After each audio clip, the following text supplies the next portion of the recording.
மக்கள் அனைவருக்கும் வணக்கம். ஒருத்த துணிச்சலா ஒரு தவறு அது பெரிய தவறா இருந்தாலும், ஒரு ரேப் கேஸா இருந்தாலும், ஒரு வழிப்பறியா இருந்தாலும், ஒரு பாட்டி அம்மாவை தள்ளிவிடி செயின் பறிக்கிறதா இருந்தாலும், அவன் ஏற்கனவே அவன் செஞ்ச தவறுக்கு ஜெயிலுக்கு போயிட்டு ஜாமீனில் வந்துட்டு அவன் இந்த மாதிரி பண்றான்னா அவனுக்கு நிறைய விஷயங்கள் தெரிகிறது. தண்டனைகள் இதுக்கு கம்மி.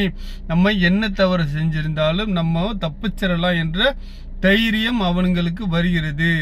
இந்த தைரியத்தை உடைக்க வேண்டும். குறைஞ்சது செயின் அறுத்துட்டு ஒரு கிளைவையெல்லாம் அன்னைக்கு பாவம் கீழே தள்ளிவிட்டு 10 பவுன் அறுத்துட்டு போயிட்டான். அவன்லாம் இன்னும் 3 மாசத்துல வந்துடுவான். அடுத்து அவனுக்கு எதுவும் இல்லாட்டி 3 மாசத்துல வந்துடும். அந்த மாதிரி தான் நிறைய தவறுகள் நரிக்கின்றது. தண்டனைகள் கடுமையாக்கப்பட வேண்டும். இவனுங்களுக்கு யார் வரா, யார் போறா, எங்க இருக்கான், என்ன ஊர்ல இருந்து வந்திருக்கான், இதுவுமே நம்மளுக்கு தெரியாது. எவனை பார்த்தாலும் இப்போ பயம் வந்து விட்டது மக்களுக்கு. தண்டனைகள் கடுமையாக்கும் பட்சத்தில் தான் குற்றங்கள் குறையும். இப்போ ஒரு பெண்கள் இருந்தாலும் யாரா இருந்தாலும் யார் எங்க எப்ப போகணும், எந்த இடத்துக்கு எப்ப போகணும்னு நம்மளுக்கும் கொஞ்சம் தெரிஞ்சிருக்கணும்.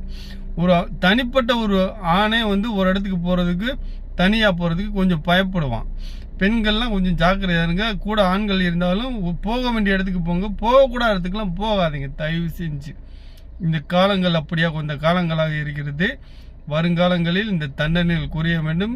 தண்டனை செய்பவனுக்கு கடுமையான தண்டனைகள் கொடுக்கப்பட வேண்டும். தவறுகள் செய்பவனுக்கு எனக்கு உண்மையிலே ரொம்ப கஷ்டமா இருக்கு. ஏன்னா அவன் ஒரு கொலை கேஸா இருந்தாலும் எந்த கேஸா இருந்தாலும் போயிட்டு ஜாமீன் கிடைக்குன்னு ஒரு தைரியத்துல தான் இந்த மாதிரி பண்றானுங்க.